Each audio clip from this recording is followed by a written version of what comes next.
एक घने जंगल में बहुत से पक्षी अपने परिवार के साथ रहा करते थे। उसी जंगल में सोनू चिड़िया अपने 2 बच्चों के साथ रहा करती थी। सोनू चिड़िया के 2 बच्चे बहुत समझदार और पढ़ाई में होशियार थे। सोनू चिड़िया नारियल पानी बेचकर अपने बच्चों की पढ़ाई और घर का खर्चा चलाया करती थी। बच्चों उठ जाओ और स्कूल के लिए तैयार हो जाओ। मम्मा थोड़ी देर और सोने दो, हमें नींद आ रही है। नहीं मेरे बच्चों, मुझे नारियल पानी बेचने भी जाना है और तुम्हें स्कूल के लिए लेट हो जाएगा। ओके मम्मा जी, हम उठ जाते हैं। बच्चों मैंने तुम्हारा टिफिन बैग में रख दिया है, स्कूल में खा लेना। जी मम्मा जी, बाय मम्मा। बाय मेरे बच्चों, ध्यान से पढ़ाई करना। फिर बच्चे स्कूल और सोनू चिड़िया नारियल पानी बेचने चली जाती है। चिंटू बेटा, सोते ही रहोगे कि उठकर स्कूल भी जाओगे? क्या पापा, आप सुबह परेशान करने लग जाते हैं, सोने दो मुझे। रानी, तुमने ही चिंटू को बिगाड़ के रखा हुआ है, जो स्कूल नहीं जाता, पूरा दिन शरारत करता रहता है। ए जी, क्या कह रहे हो? मेरा बेटा तो बहुत ही सुधरा हुआ है, आप तो उसे ऐसे ही बदनाम करते रहते हो। मेरे बच्चे को सोने दो, उसे स्कूल जाकर क्या करना है? सभी के बच्चे सुबह सुबह उठकर स्कूल चले गए और ये देखो सो रहा है। चलो उठो, नहीं तो पिटाई हो जाएगी। जल्दी उठकर स्कूल जाओ। चलो चिंटू बेटा, उठ जाओ, तुम्हारे पापा बोल रहे हैं तो स्कूल चले जाओ।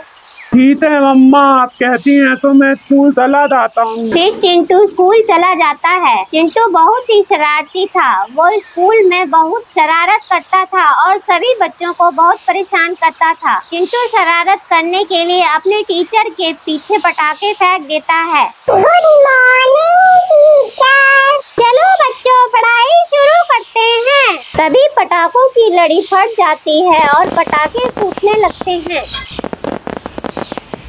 ये किसकी शरारत है? सामने आ जाओ। मैडम जी, हमने तो कुछ नहीं किया, हमें नहीं पता। टीचर समझ जाती है कि ये शरारत चिंटू की है। वो चिंटू को बुलाती है। चिंटू, ये तुम्हारी शरारत है ना? मैडम जी, मुझे माफ कर दो, मैं कभी ऐसी गलती दोबारा नहीं करूँगा। सॉरी मैडम जी। ठीक है, मैं तुम्हें माफ कर देती हूँ, मगर आगे से ऐसी गलती दोबारा ना हो। जाओ अपनी सीट पे बैठो। फिर चिंटू अपनी सीट पर बैठ जाता है। फिर टीचर पढ़ाना शुरू कर देती है। फिर स्कूल की छुट्टी होने के बाद सभी बच्चे अपने अपने घर जा रहे थे तो चिंटू तोती के बच्चे चिंकी को परेशान करने लगता है और चिंकी नीचे गिर जाती है और उसे चोट लग जाती है। चिंकी जोर जोर से रोने लगती है। तभी अरे अरे चिंकी, तुम्हें चोट लग गई, चलो खड़ी हो जाओ, चुप हो जाओ। अरे चिंटू, तुम कितने गंदे हो, तुमने चिंकी को धक्का देके चोट लगा दी। तुम्हारे मम्मी पापा से बोलेंगे तुम्हारी शिकायत। दाओ दाओ टीना की बत्ती दाओ, मैं किसी से नहीं डरता, बोल दो जाके।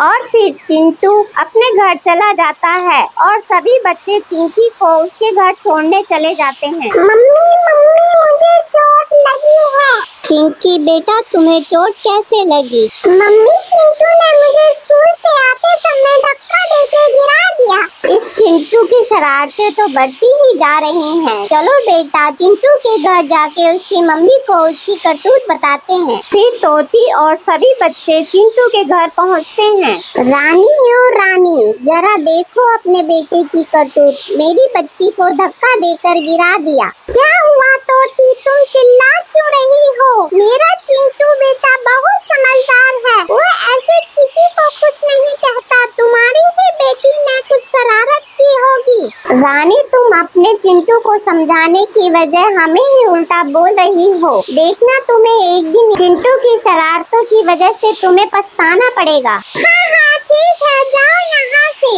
अपने बच्चों को तो देखते नहीं है, मेरे चिंटू को देखकर जलते ही रहते हैं। फिर सभी अपने अपने घर चले जाते हैं। आओ चिंकी बेटा, तुम्हारी चोट पर दवा लगा देती हूँ, इससे तुम्हारी चोट जल्दी ठीक हो जाएगी।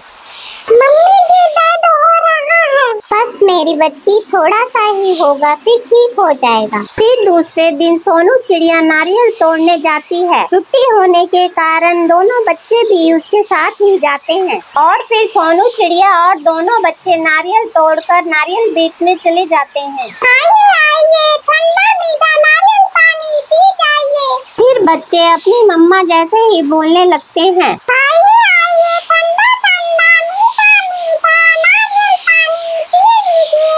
आइए आइए। कुछ ही देर में सारे नारियल पानी बिक जाते हैं और फिर वो अपने घर वापस चले जाते हैं।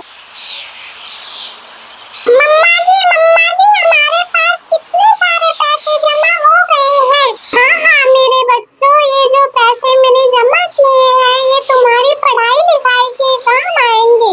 मम्मा जी आप कितने अच्छे हो, आप अपने लिए कुछ नहीं लाती, बस हमारे भविष्य की ही चिंता करती रहती हो। ठीक है बच्चों, अब तुम खाना खाकर सो जाओ, सुबह तुम्हें स्कूल भी जाना है। ठीक है मम्मा जी। फिर दूसरे दिन सभी बच्चे स्कूल जा रहे होते हैं तो चिंटू के दिमाग में शरारत सूझती है और वो कबूतर के बच्चे मोनू को दलदल में धक्का देने लगता है, मगर गलती से उस दलदल में चिंटू खुद ही गिर जाता है। चिंटू जोर जोर से चिल्लाने लगता है, बताओ बताओ, मैं दलदल में दब रहा हूँ, मुझे कोई बताओ। चिंटू को दलदल में गिरा देख बच्चे चिल्लाने लगते हैं। तभी वहाँ से सोनू चिड़िया नारियल तोड़ने जा रही होती है, उसे आवाजें सुनाई देती हैं। फिर सोनू चिड़िया बड़ी सी पेड़ की लकड़ी लाती है। चिंटू बेटा, इस लकड़ी को जल्दी से जोर से पकड़ लो, फिर हम तुम्हें बाहर खींच लेंगे। सोनू मोती, मुझे बता लो, मैं इस दलदल में दबा जा रहा हूँ। फिर सोनू चिड़िया और सभी बच्चे चिंटू को बाहर खींच लेते हैं और तभी सभी पक्षी वहाँ पहुँच जाते हैं। अरे मेरे बेटे चिंटू, तुम इस दलदल में कैसे गिर गए थे? मम्मा जी मुझे माफ कर दो, मेरी शरारत की वजह से मैं इस दलदल में गिर गया था। मम्मा मुझे माफ कर दो। माफ कर दीजिए मुझे सभी, मैं अपने चिंटू की गलतियों की वजह से और शरारतों की वजह से मैं बहुत शर्मिंदा हूँ। मुझे माफ कर दीजिए और मेरे बेटे को भी। और फिर सभी उनसे माफ कर देते हैं। सोनू चिड़िया, मैं तुम्हारा ये एहसान कभी नहीं भूलूंगी। तुमने मेरे बेटे चिंटू की जान बचाई है, मैं तुम्हारा धन्यवाद करती हूँ। कोई बात नहीं रानी, कोई वो हमारा भी बच्चा ही है। तुम भगवान का शुक्र मनाओ और भगवान को धन्यवाद करो कि तुम्हारे बच्चे की जान बचा ली। और फिर सभी अपने अपने घर चले जाते हैं और खुशी से रहने लगते हैं।